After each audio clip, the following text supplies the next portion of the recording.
Villa San Giovanni is a town and commune in the province of Reggio Calabria, Calabria, southern Italy. In 2010 its population was 13,747. It is the main terminal of access to Sicily. On April 25, 2005 the President of the Republic had conferred upon it the title of city. It is located on the coast of Strait of Messina, facing the city of Messina across the narrow strait, and its port is the main ferry terminal for Sicily. Punta Pezzo, located in the municipality of Villa, represents the point of greatest proximity between the Calabrian shore and the Sicilian side. This has made the city the ideal place for crossing the strait. Punta Pezzo contains a notable lighthouse. There are many neighborhoods: Oxiarello, Canatello, Pezzo, and Piale. On December 28, 1908, a powerful earthquake in the Strait of Messina killed 698 people in Villa San Giovanni. Almost 10% of the then population. The last decades of the 16th century saw the rise in the small coastal villages, such as Canatello and Pezzo, inhabited mostly by sailors and fishermen. Further inland, at the current center of the villa, there was a village called Fossa. Later came Piale and Oxiarello. The coastal repopulation accelerated the 18th century progressive decline of Fiumara di Muro, until the administrative reform implemented in 1806 by Giuseppe Bonaparte definitively abolished the feudal system and the lordship of Fiumara disappeared. On January 8, 1676 he fought a naval battle between the Dutch and the French fleet in the waters of the strait in front of Punta Pezzo, with a victorious outcome for the French. The cannons found at Pezzo in 1902 probably date back to this battle. In 1743, there was an unfortunate incident involving the small village of Fossa.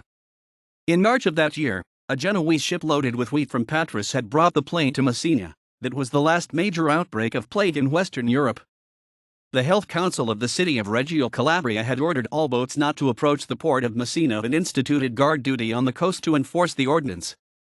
The Health Council of Messina denied the epidemic, so as not to interrupt the trade with the continent. However, once the alarming news coming from the Sicilian town was heard, the spokespersons were not considered trustworthy, and 4 citizens, 2 noble and 2 civilians, provided surveillance for Fossa, which then numbered no more than 70 people, in Pezzo with perhaps 200 in Oxiarello, a village recently formed as a result of the exodus of the Azzarello family of Messina just because of the plague.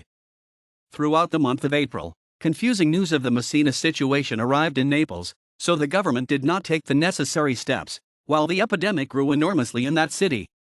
In the situation of isolation in which Messina found itself, many sailors and masters began to smuggle in food and basic necessities from the Calabrian side of the strait in the resorts of Ganziri and Torrefero in Messina. This led to the arrival on the continent of infected products. Among these smugglers were the brothers Peter and Paul Lombardo di Fossa, originating from Fiumara.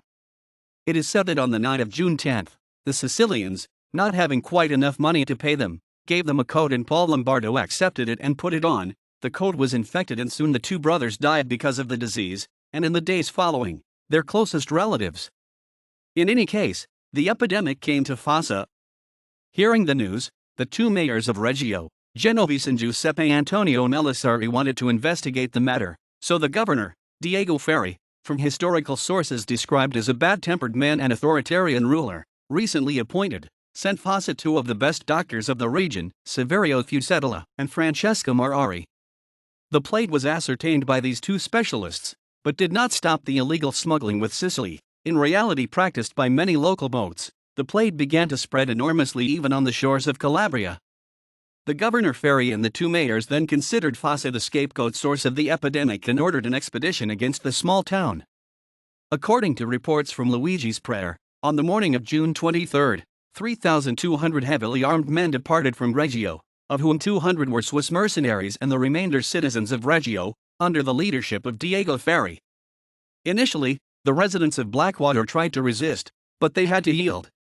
All the inhabitants, including old men, women, and children, were forced to strip naked and to be washed with oil and vinegar. The Reggio were given their clothes and personal property and then forced to march naked up to Punta Pezzo. Then the armed men returned to Reggio, and the next day with artillery burned the entire village, with houses, animals, boats, trees, and quantities of oil and wine set on fire. Even the church of Maria SS.Ma del Grazie di Pezzo, where it was believed that the plague had taken refuge. The Fossa people remained in miserable conditions at the beach of Pezzo for several days, without receiving any help. Ferry ordered Carlo Ruffo, Duke of Bagnara and Lord of Fiumara di Nero to provide for them, as the Fossa people were still part of the Fiumanese feud. But even the Duke did not care about them. He first denied the plague, and pretended to be irritated by the act performed by the Reggio against his employees, then dumped these charges on the University of Fiumara, promising reimbursement of expenses. But it was only sent a few beans and an ox, certainly insufficient for all the inhabitants. Only the captain of a boat that was carrying onions from Tropea took pity on them and offered his poor load. Finally, between Blackwater and the neighboring towns, about 80 people died from the plague. Reggiani people thought they had thus preserved the city from the disease, but in early July, the disease also came to Reggio, where in a year of plague there were recorded about 5,000 deaths, with about another 500 dead of exhaustion and hunger and another 500 sentenced to death by the governor Ferry. At Messina, of 62,775 inhabitants, just 11,436 were left, that is to say that there were 51,319 deaths. Government aid was absorbed by Reggio and Messina, and for the people of Fossa nothing came. Subsequently, Pope Benedict XIV sent 100,000 ducats to the countries affected by the plague, but also this time in Fossa did not touch anything of the money allocated. The turning point in the history of the area occurred in the late 18th century, when Rocco Antonio Caracciolo, wealthy landowner and silk entrepreneur from Fossa, wanted to remove the hamlets of Fossa, Pezzo, Canatello, Pial, and Occhiarello from the then University of Fiumara di Muro, thanks to the good offices of the Bourbon court of the Kingdom of Naples, in order to give political and administrative unity to small communities that are distant from each other, however rivals. After a bitter confrontation with the Greek family, another important noble family of Fossese, the new center was named Fossa first and then Villa San Giovanni, the new name given by the decree of King Ferdinand IV of November 6, 1791. Villa then had a population of about 1,200 inhabitants. The town was then devastated by an earthquake on February 5, 1783. In 1797 the villagers then got to elect their own mayors, 3, according to the order of the time, and the birth of the University of Villa San Giovanni, corresponding to the current municipality, can be dated to the following year. On January 7, 1799, Cardinal Fabrizio Ruffo disembarked at Pezzo and began his reconquest of the Kingdom of Naples. From February 8 many volunteers from the area began to join the Army of the Holy Faith at Pezzo. In 1807, Canatello and Pial broke away from Villa, forming their own municipality, with headquarters in Canatello, but unable to understand Pezzo, which remained inside Villa. In 1810 Gioacchino Murat, King of Naples and brother-in-law of Napoleon Bonaparte, for 4 months ruled the southern kingdom from the heights of Pial. He, moving from Naples to the conquest of Sicily, where King Ferdinand IV had taken refuge under the protection of the English, an army which was camped near Ponteferro and Messina, arrived in Silla on June 3, 1810 and remained there until July 5, when the Great Pial encampment was completed. In the short period of stay, Murat built the 3 forts of Torre Cavallo, Alta Fiumara, and Pial, the latter with a telegraph tower. On September 26 of the same year, seeing the conquest of Sicily as a difficult undertaking, Murat abandoned the Pial encampment and left for the capital. The French troops were present in the strategic territory of Villa throughout the first 15 years of the 19th century. This constituted a negative element for the majority of the population and for the local economy. In fact, the Napoleonic government constantly imposed extraordinary expenses on the municipalities of Villa and Canatello for the maintenance of the troops stationed there, which often harmed the flourishing commercial activities of the city, such as the spinning mill of Rocco Antonio Caracciolo. In addition, the proximity of Villa to the Sicilian coast exposed it to warfare between the French based in Pial and the English quartered in Torre. In general, however, the French also brought some good news to the kingdom, which was maintained after the Bourbon Restoration, such as public schools, post offices, banks, telegraph and, not least, legislative codification. During his presence, Murat also took care to eradicate the banditry present in the area, entrusting this task to General Charles-Antoine Manhis, who obtained good results. In the years following the restoration of the Bourbons continued urban development of Villa, so much so that in 1817 Antonio Caracciolo Rocco oversaw the final construction and arrangement of the cemetery. Before then, the dead were buried in churches or in certain campaign funds used for this purpose. The government in those years chose Villa as the headquarters of the Central Post Office, a new service imported by the French, as it represented the main ferry point for Sicily and one of the most important road junctions of the province. The construction of the large building destined to house the post office had already been contracted, and the Ristori director had already come to Villa to order the offices, when the transfer of this office to the capital city was ordered from Reggio, which obtained it. The great palace was later sold at auction to the Comuniti brothers of Domenico Antonio, who were then masters of mail for Villa and surroundings. In 1823 it was decided that Florio's first steamer had to stop at Villa to take passengers and mail to Naples, but again the Reggio demanded that the steamer stop in Reggio, as the provincial capital. In those years the Prince Francesco Ruffo, brother of Cardinal Fabrizio Ruffo and last Lord of Fiumara di Muro in nearby Mott, who had at that time a bitter civil dispute with the city of Villa due to some land aspremont from the feudal patrimony of Ruffo, called Forest di Aspremont, which had been assigned to the municipality of Villese, but without any feeling of revenge, established in 1823, also teaching at Villa twice a week, the nautical master of Pietro Barbaro being Villa, Pezzo, Canatello seaside resorts. In fact, at that time there were, only in the Villa, 323 sailors and 36 boats. It was a major breakthrough for the Villese Navy, which had so many young people educated in the difficult art of sailing. Between 1823 and 1825 the National Road, present-day State Route 18, was opened, while in 1830 the Fontana Vecchia was completed, the primary source of water and masonry placed at the service of the town, which today remains the oldest building existing in the city. On August 31, 1847 there was an attempt to bike Renaissance in Villa Campo Calabro, Rosali, and Calana. The initiative, fueled mainly by the Carbonari Villeside, which also participated in the young Rocco Larusa, who later became famous sculptor, failed due to the timely intervention of Intendant of Reggio, General Rocco Zerbi. On September 4, Reggio reinforcements were sent from the batteries to Pezzo, the attempted revolt was put down and the revolutionaries arrested. A peace villa and many were the Carbonari, and many attempts were made to revolutionary insurrections in those years, as in all of Italy. All were harshly repressed by the Bourbons and there were several arrests and sentencing to life imprisonment, even against Rocco Larusa, together with his brothers Joseph and Ignatius. Garibaldi monument by the sculptor Villese Rocco Larusa. The heights between Piedal and Canatello were the scene of the clash between the troops of Garibaldi and the Bourbon generals Melendez and Briganti. August 23, 1860. In those same days he landed on the beach in Santa Trota Porticello in a contingent of 200 partisans. After the unification of Italy, the area, a strategic spot for the defense of the straits, became a focal point in the national system of coastal defense with the construction of the Fort Bellino of Piedal in 1888 or so, to make way for what was demolished Tower of Pirano, with the adjoining Fort Murat. This happened after the project of fortifications of the Italian government for the defense of the national territory, which began in the 70s and 80s of the 19th century. Station Villa in a postcard of 1906. Between the end of the 18th and the first half of the 20th century, Villa San Giovanni was particularly famous for the breeding of silkworms and its mills, of which now only a few ruins remain of the 56 that operated in ancient times. They constituted an important source of employment and livelihood for the population.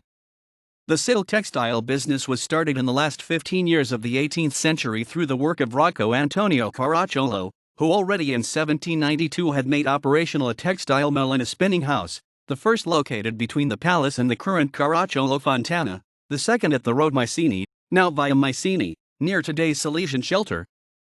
The growth of textiles was also due to the Turin-born Francesco Ball, director of spinning in the Reggio region, in the large spinning mill at Santa Caterina.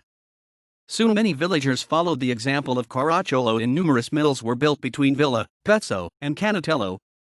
The industrial activity had also grown the population. In fact, Fosse in 1777 recorded only 236 souls, while in 1811 the inhabitants numbered 1804, in 1849 grew to 3475, and in 1901 the population was 6,647. In 1847 there were 44 mills in Villa, 676 ironers, 676 teachers, and 676 disciples. But soon came the mechanization, and with it, after the unification of Italy, the northern and foreign investments of entrepreneurs, such as Milan Adriano Grass and the English Thomas Hallam and his nephew Edward J. Eden, who parted company with activities in Villese spinners. The town then earned the nickname of Small Manchester, in reference to the silky English city of Manchester and the British industrial presence. In 1892, Villa operated 20 boiler systems and one system with direct heat, Bombaro Pasquale. The major mills in the boiler were Spinning Mill Eden, 3 boilers, 35 horses, 128 containers, and 300 employees. The Spinning Mill Grass, 3 boilers, 42 horses, 110 containers, and 253 employees. The Spinning Mill Florio and Mara, 2 boilers, 14 horses, 120 containers, and 238 employees. The Spinning Mill and Sons John Caminiti, 2 boilers, 16 horses, 56 bowls, and 136 employees. And the Spinning Mill of Far Rocco and Children, 2 boilers, 12 horses, 60 bowls, and 106 employees. Here are 2 other systems with 2 boilers, Arico Salvatore Sergi and Cosimo, and 13-to-1 boiler operated by various contractors Villiside. On March 19, 1877 was established the Workers' Mutual Aid Society, which still exists and operates. Villa was also famous for the pipe industry. From 1913, a French factory was set up in the villa for the production of pipes, the Vasses, located in the premises of the former Erba spinning mill, along the current Via Marina. Around 1926 it was sold to the Tuscan Egidio, former director of the same, then was equipped with about 25 circular saws. Heather root pipes were produced here. The products of the factory went into final processing in northern Italy, especially Milan, France, England, Germany, and the United States. At its peak, the Day factory gave employment to about 50 workers, mostly lumberjacks and truck drivers who transported the wood, which came mainly from Aspromonte, but also from Sicily, Sardinia, and Greece. The factory was active until the early 80s, when it was forced to close due to decreased demand and increased production requirements. In the same period, another pipe factory was opened in Villa, the Tri-Pie factory, located near the Via Fontana Vecchia, this also disappearing at the beginning of the early 80s. In 1884 the stations were inaugurated Villa and Canitello, along with the stretch of railroad that joined with Reggio Calabria. In the early years of the 20th century, completed the construction of the port and began racing modern ferry boats to steam for Messina. In fact, Villa was increasingly preferred as the main point in Reggio ferry to Sicily, being much closer to the city than the capital of Messina. On March 1, 1905 the station Villa was connected to the airport of ferry boats with a railway junction, thus laying the foundations for the ferry service railway rolling stock.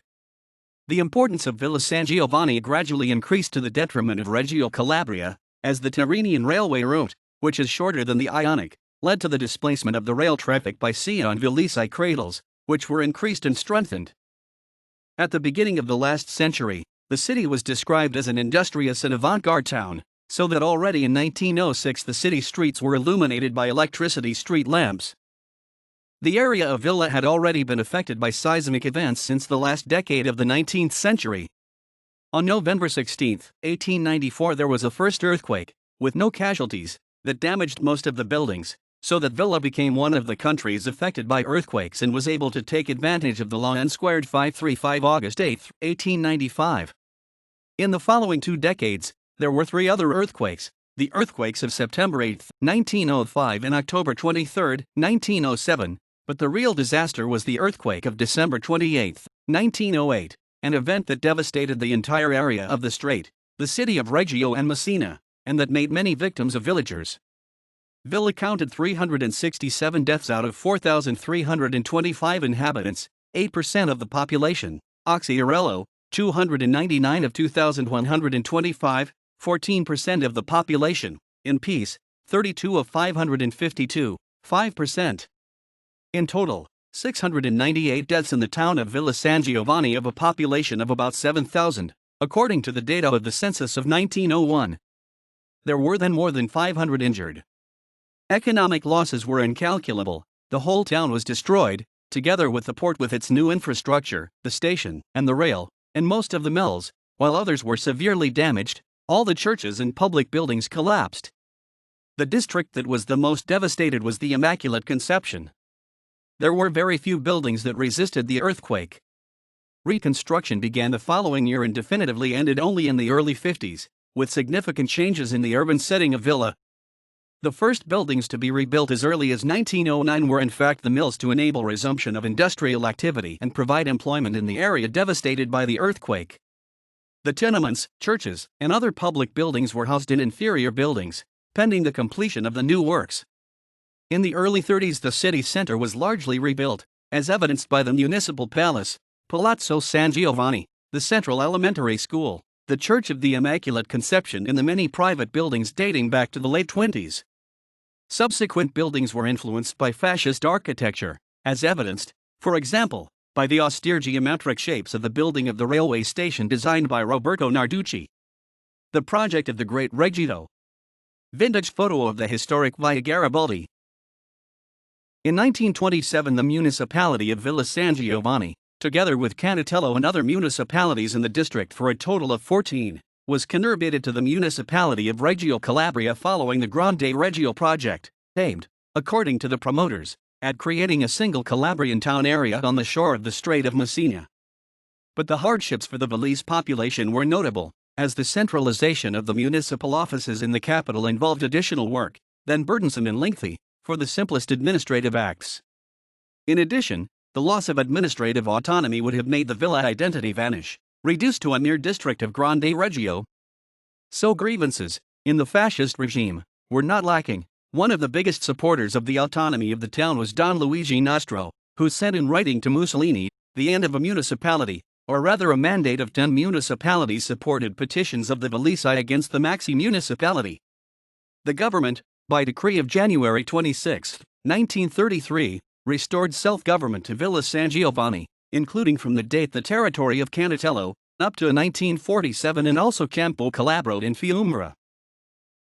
Additional reconstructions were necessary after the Second World War. Since the summer of 1943, Villa, a railway junction of national importance, had been heavily bombed by the Allied forces. Almost all the ferryboats had been sunk, with only the Messina having been saved. The first free elections, after fascism, took place in Villa, March 10, 1946. They faced two boards. The first, under the symbol of the cross and shield, picked up the Christian democratic parties of the center and also many of the independents. The second list, which was a symbol for an ear of corn, was formed on the left. The centrist list won by a large majority, mainly because of the fear, widespread in those years in Italy, that a leftist victory would bring the country into the orbit of the Soviet Union. Napoleonic Ciarone became mayor, remaining in office continuously for 14 years, until 1960. The year 1946 to 1947 recorded a historic event for Villa. That season, the Villese City football team participated for the first and only time in the Serie C championship. The experience of the Nero Verde team in the third series only lasted for that season, due to corporate and financial problems. In 1947, the city council had to rule on the administrative autonomy of the centers of Campo Calabro, Fiumara, and Canatello, annexed to the city in 1933 following the separation of Villa from Grand Reggio. Mayor Ciarone made a report to the council on the problem, introducing it, historically, with the thesis on the Regina column formulated by the Villese historian Don Luigi Nostro, to show that Campo and Fiumara, having never been part of the Villese territory, could become autonomous, but that since ancient times of Colonna Regina, Canatello constituted only one area with Villa. He added that the population of those centers was then, Villa 7089 inhabitants, Canatello 2646, Campo 2958 and Fiumara 2241. The council voted on February 12 and passed the autonomy of Campo and Fiumara with 16 yes and 2 no. But many Canatelesi were unhappy, since autonomy had not been granted to Canatello as well. So in April, the signatures of 675 citizens were gathered, asking for recognition of their municipality. The council voted on November 22, and the demands of the Canatelesi were rejected with 12 votes against and only 3 in favor. In 1955, again, the citizens of Canatello advanced proposals for the autonomy of their municipality. The question was discussed in the city council on May 29 of that year, but this time Mayor Ciarone proved to be strongly opposed, stating, "Canatello is a natural continuation of Villa San Giovanni, and we cannot change what nature has created on the shore for the pettiness of passions that obscure the clear vision of the things that are imposed on our eyes." The council vote also gave a negative result this time, 15 against and only 7 in favor. Between the late 40s and early 50s brought out many public works, including the completion of Piazza Duomo, the 4-story building to house the state railways, a subsidiary of the aqueduct, in Bolano, the housing of the INA. Another important work of social housing was the village of UNRRA Peace, consists of 8 buildings, for a total of 32 lodgings, built with international aid grown on the Organization of the United Nations. They were renovated basements plexus of elementary school, which will house the middle school, as the old premises were uninhabitable. The same middle school became independent in 1953 and in 1957 consisted of 12 classes, while in 1963 there were already 230 pupils, plus another 230 for about vocational training. Among the 50s and 60s was particularly busy city life. There were many sports associations, such as the U.S. Villa San Football Club and Sporting Club Villis, and the cultural and recreational associations, such as the Circle Senide. Really important were the old Community Cinema, Cinema Mignon and the Lido Senide, then one of the most important beaches of the strait, one of the main meeting points of the company Villis, able to attract nationally renowned artists such as Little Tony. The Lido, created in 1955 and located at the existing piers of Caranti and Tourist, ceased its activities in the mid-60s just because of the interest associated with the new ferries of the private ferry. The property, which has remained for years in conditions of neglect, has been finally demolished in November 2011 to make way for new port facilities. On March 20, 1966 he visited Villa San Giovanni. Giuseppe Saragat, the President of the Republic. In 1952, the ISA factory began its activities, with the production of components for chairs, to which was later added the production of doors. Initially there were 120 employees. The factory was located in a large complex situated in Piazza Immacolata. Between 1967 and 1968, a strong production crisis forced the factory to close. The building was abandoned for several decades, until it was purchased in 2003 by the city of Villa, which earmarked the area for a multi-purpose center. In the early months of 2008, the demolition of the old complex began, followed by the work for the construction of the new center. On March 21, 1964, the prefect of Reggio authorized Francesco Spadalissano, the legal representative of the Aspromont Beer Spa Company, to start industrial production at land between Piale and Canitello, but the project declined and was not completed. In 1969, with government funding for ACER at 335 million lire, the Fiat branch was opened, operating until the end of the 90s. Since 2003, following a long renovation, the building has housed a shopping mall. The N/T's ankle of Caranti and Tourist with Lighthouse of Punta Pezzo. The transition from monopoly to competition, if brought some economic benefit to the city of the strait in terms of employment, certainly created big problems for citizenship. Keeping within the city limits of the landing wheel, it was not possible to make those structures necessary to ensure that you drew benefit of traffic and you do not would suffer the damage caused by one step. The quality of life was greatly compromised in the sense that if the state railways had maintained a monopoly on the transportation, certainly you would have had the deconcentration of berths rafts, note, naval units destined for the ferrying of vehicles. Not only that, but also the occupation would have benefited, since the staff employed on ships FS is higher than that of private companies, non-public company pursuing the maximization of profits, but reconciling the social value of transport between the two banks with the profitability of the traffic. James I. Pechino, between Scylla and Charybdis. Soon the presence in the town center led to the boarding private villa passage of a huge amount of cars coming from the highway, through the streets, causing traffic congestion and urban air pollution levels to rise to levels concern.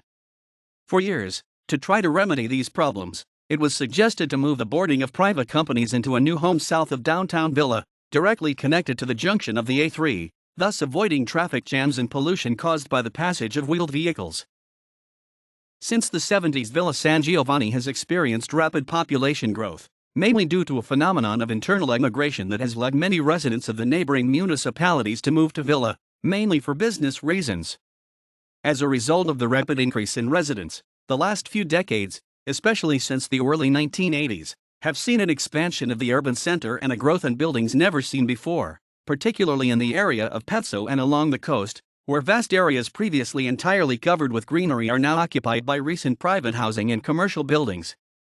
Villa has gone through one of the most difficult periods of its history between 1985 and 1991, a period in which a violent feud between the families of Ndrangheta has bloodied the Reggio, involving also the small town of the strait and reaping many victims in the Villese citizenship, among which is the deputy mayor of the city, Giovanni Trecroci, murdered on February 11, 1990. On August 9, 1991, the Deputy Prosecutor General to the Supreme Court of Cassation, Antonino Scopoliti, was assassinated by 'Ndrangheta on behalf of the Sicilian Mafia. The feud of 'Ndrangheta ended in 1991, and since then no violent acts of this nature have occurred at Villa. Today, Villa still presents itself as an ever-expanding town, registering a significant increase in citizens of foreign nationality in the last decade. Ferry services link Villa San Giovanni and Messina, including a train ferry departing from the main railway station. The town is also served by the A2 motorway Salerno-Reggio Calabria. Now 80% of vehicles that need to go in Sicily pass by here. Villa San Giovanni is also the southern terminus of the long-proposed but not built Strait of Messina Bridge.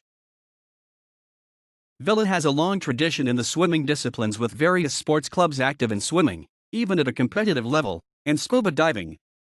Every summer, in August, the strait crossing takes place in the waters of the Strait of Messina, an international-level swimming competition with the participation of dozens of athletes from all over Italy and abroad. The journey begins at Cape Pelorus, the extreme limit of the channel on the shore of Sicily, and ends at the beach of Pezzo. Athletes then crossing a stretch of sea of more than 3 kilometers long.